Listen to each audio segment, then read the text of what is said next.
Hey, what's up, everybody? BDO44 coming at you with another video. All right, so the Lakers do play the Pelicans this morning, and I haven't made my Pelican Laker video yet because I'm still getting checked into the room. That's coming later. I'll do a more thorough breakdown as I often do. That's probably gonna come after noon today because I don't think I'm checking in here before noon. So yeah, I figured I'd just give y'all a Laker video, preliminary couple thoughts, and then we'll break down the numbers and all that stuff when I have an opportunity to. The game is at 7:30 tonight, and did all the homework on the Pelicans I needed to do last night. I watched six highlights on them, and you know they've been winning games, but not against very great talent. So it's like they've won 4 of their last 5, actually 6 of their last 7 or something like that. So they've been really successful. Zion's in great shape.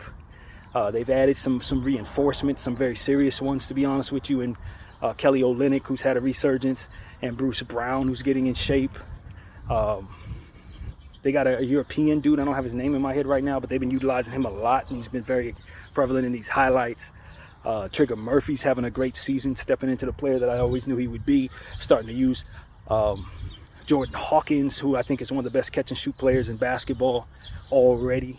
Just off the strength of his talent in that area, he's already one of the most gifted players in the league. He just hasn't had a chance to show what he can do. Alvarado's healthy. CJ McCollum's healthy. So this is a team that, especially if we're going to sit some people, could potentially be lining up just more talent than us per person. You know what I mean? Of course, our stars are greater than their stars, but their 7th, 8th, 9th, 10th guy is more talented than ours. So that's how you have to look at these situations, rather than to look at the team's record and judge them off of that in terms of how serious you should prepare for them or how serious you should take them. I think that would be a massive, drastic mistake, looking at this Pelican team and thinking that they are their record. And since we've been on a win streak, we should be able to just mow them over at half effort. You won't. Is essentially what I'm saying. You won't. They are a team that could benefit from more losses, try to give themselves the best possible outcome in the draft, for which, if I'm them, I'm probably going to tank this game some way.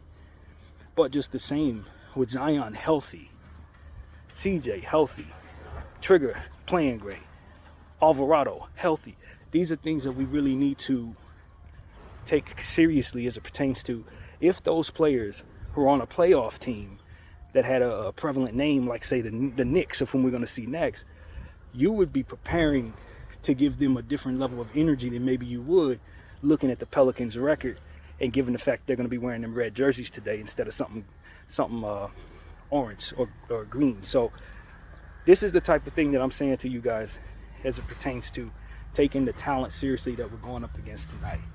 This is not a bad version of a team that suffered significant injuries and lost a large cluster of games in December and January. When you couple that with them just being somewhat average, you have to assume that they're going to play better tonight, because a lot of the players that were hurt in those games are not right now.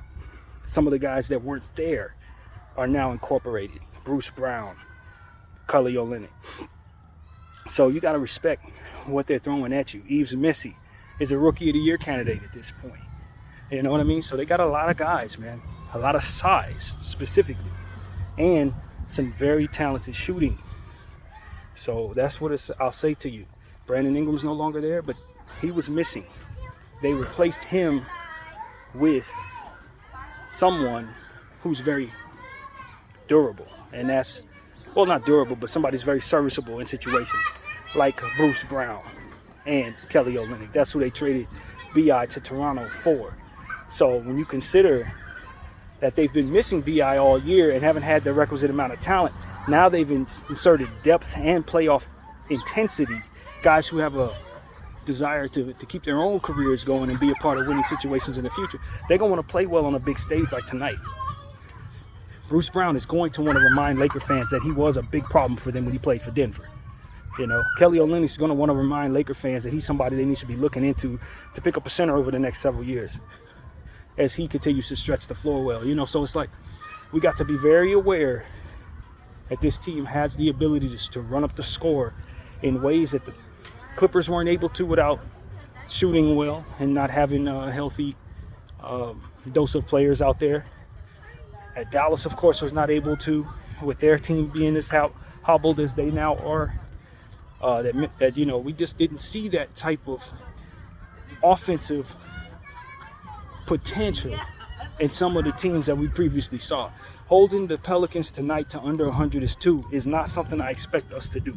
They're a little too talented offensively and have a little too much power to get easy rebounds, easy buckets, and stuff like that. So while I do expect the Lakers to expect to win, I understand that if they don't take this team seriously, they should lose. That's really what it comes down to.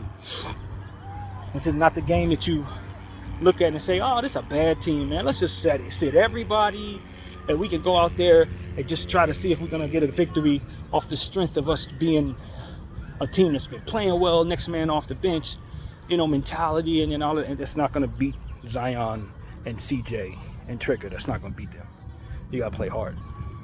You got to not only play hard, but you got to suit up some people that are actually going to be talented enough to keep up with them. And that is going to be the question. Do the Lakers choose to make this particular game the game that they say we're going to rest people? You know, that's the question. Because all things considered, as an organization, if they're not doing their specific homework on this specific Pelicans unit, then they're probably going to say, yeah, this is the night we rest Austin and Luka, and Rui's obviously not back yet. Maybe we even rest Bron tonight, and we just run out there and just see if Austin's back. Then we can just run out there and see if he can do what he did against Indy against the Pelicans. He's going to get beat. He's just not going to win the game. I'm just telling you right now. You're going to have you got too many people on the Pelican side coming at you from too many angles with too much capability in too many different categories. Shooters, rebounders, easy bucket getters, defensive guys that are going to be scrappy. You know, like it's too much coming at you for you to do that tonight. That's just what it is. I do expect if the Lakers rest everybody, I expect to be outclassed by more talent. Because that's exactly what the Pelicans are lining up out there. So that's just what it is. I think if you line up Luka and LeBron, if you line up the roster you had against the Clippers in the last game, you're going to have a tough game, but Luka and LeBron should take care of it. I do believe that both of them will take care of it. But if you rest one of them tonight, or if you rest both of them tonight, you think, or Austin is out and Luka's out, and you're only leaving Bron out there with the four that scrap, they're not going to win. That's how much talent the Pelicans have out there. So, yeah, I just want people to be absolutely aware that if the season started today, the Pelicans are probably a play-in tournament team, probably a team that's had the ability to get 8th spot right now or something like that, 7th spot even. You know what I mean? They're solid. You know, they're obviously missing DeJounte Murray and Herb Jones. Those are huge, huge pieces to not have out there. But I think the acquisitions that they made had that in mind. When they brought up Bruce Brown, that was exactly what they were thinking, is that they already knew those guys were out. So, you know, you got to take it to account that that's already been accounted for in the changes made for this Pelicans team for their second half of the season. So seeding means everything to us right now. We are lucky enough to be in second place. The Memphis Grizzlies keep losing buzzer beaters over and over again, just in a weird kind of stretch for them.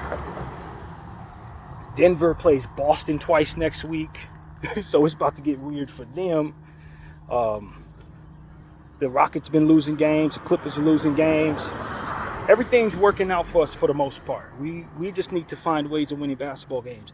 And how we as an organization rest our players will determine the likelihood we'll be able to maintain our second seeding or drop down to 3 or 4. That's really what it comes down to.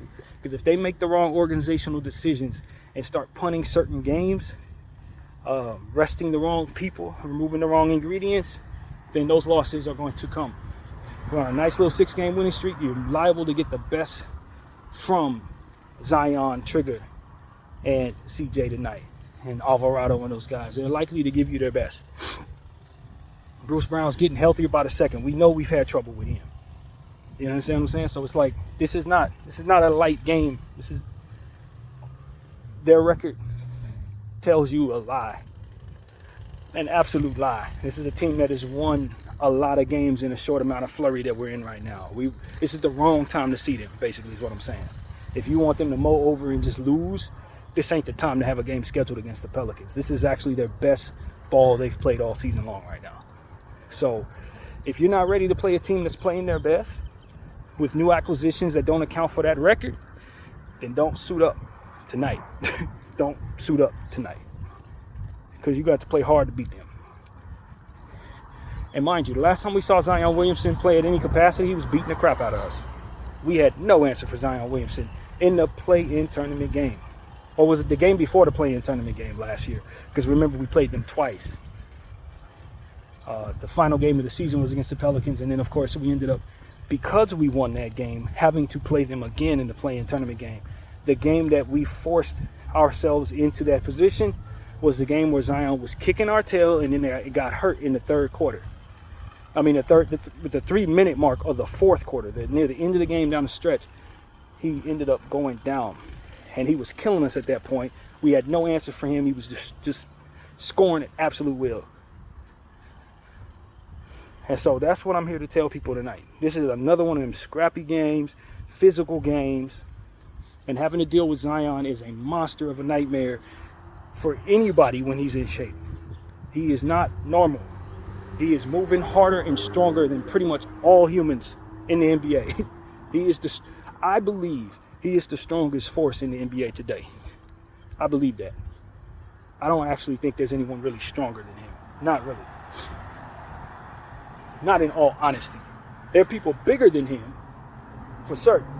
But do they move with as much power as he does when he gets going? No. Hell no.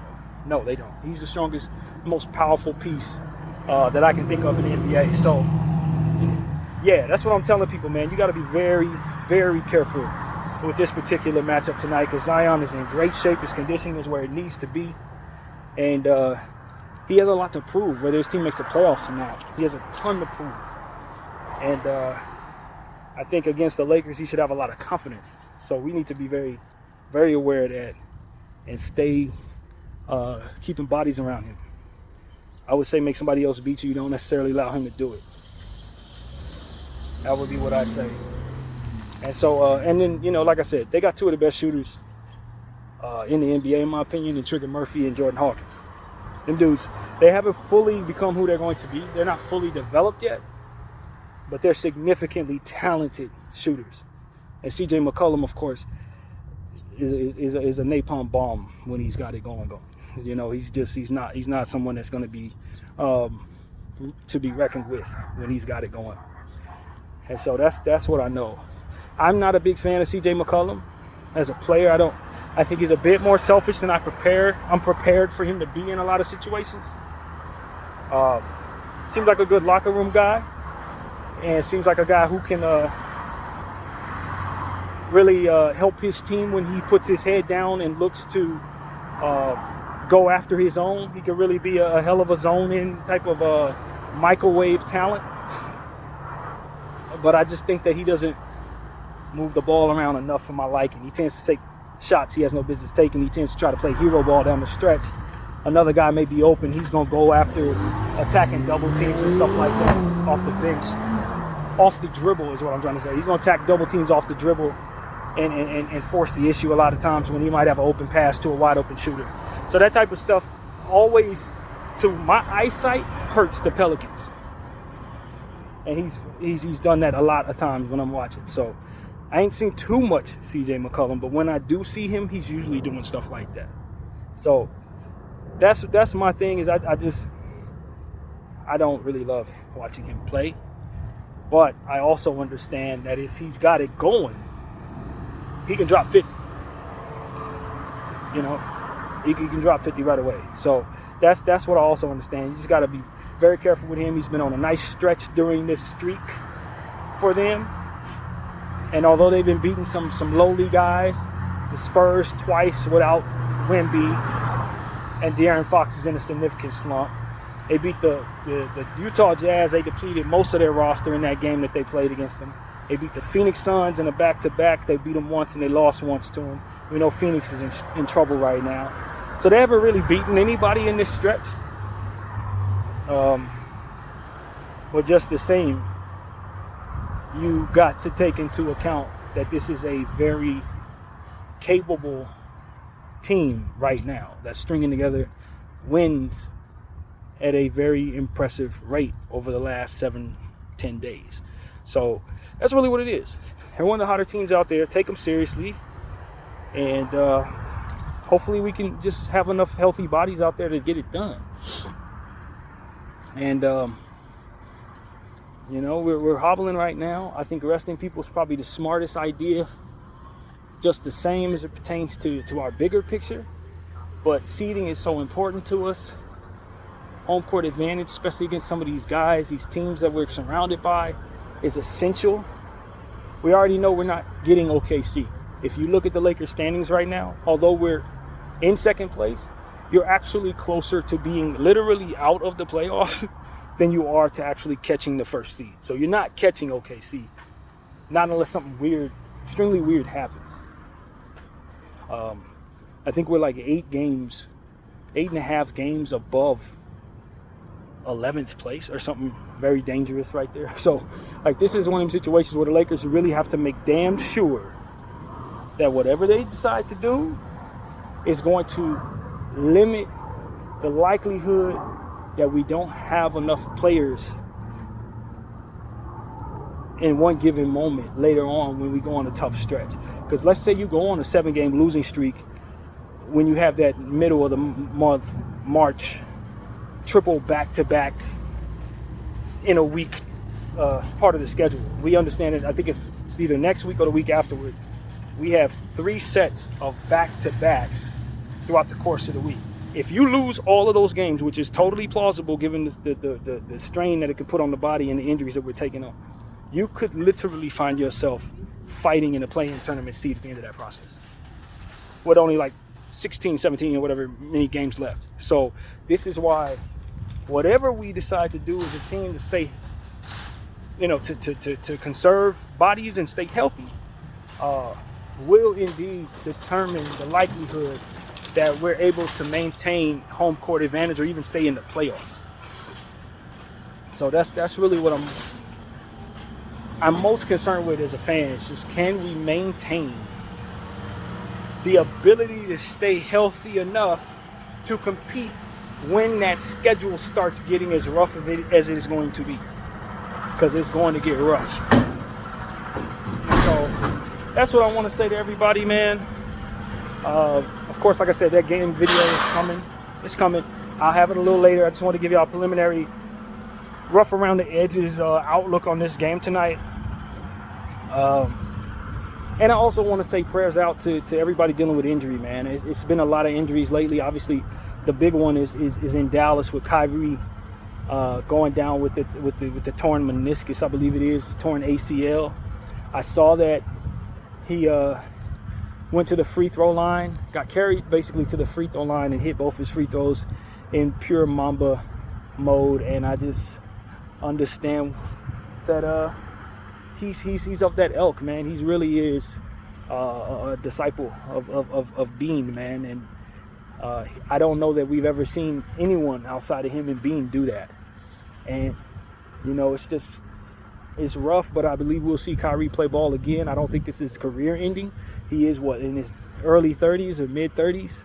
So you do feel concerned about, will this be a reoccurring theme for him?